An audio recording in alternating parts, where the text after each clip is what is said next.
Emosyonal ngunit puno ng pasabog ang huling taping day ng FPJ's Batang Quiapo.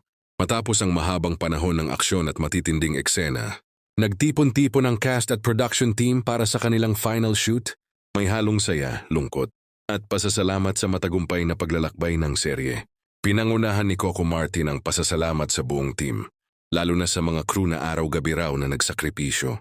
Para maihatid ang makapigil hiningang mga eksena, marami ang naging emosyonal habang kinukunan ng mga huling tagpo, lalo na't naging bahagi na ng kanilang buhay ang bawat karakter.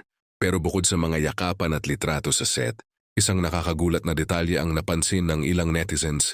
May bagong mukha ng artista na naispatan sa huling araw ng taping. Agad itong naging usap-usapan online, kung saan marami ang nagtataka kung espesyal pang cameo ito o may mas malalim na papel sa final episodes.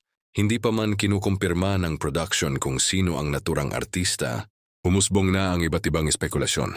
Ayon sa ilan, maaaring ito ang magiging susi sa isang malaking revelasyon sa pagtatapos ng kwento, habang ang iba naman ay naniniwalang teaser ito para sa susunod na proyekto. Sa kabila ng mga haka-haka, malinaw na mas lalong pinainit ng bagong presensya ang excitement para sa nalalapit na finale. Ang huling taping day ay hindi lang pagtatapos ng isang kabanata, kundi tila simula rin ng panibagong yugto para sa mga artistang bumida rito. Habang papalapit ang final airing, mas tumitindi ang pananabik ng mga taga-subaybay. Ano nga ba ang papel ng bagong mukhang naispatan?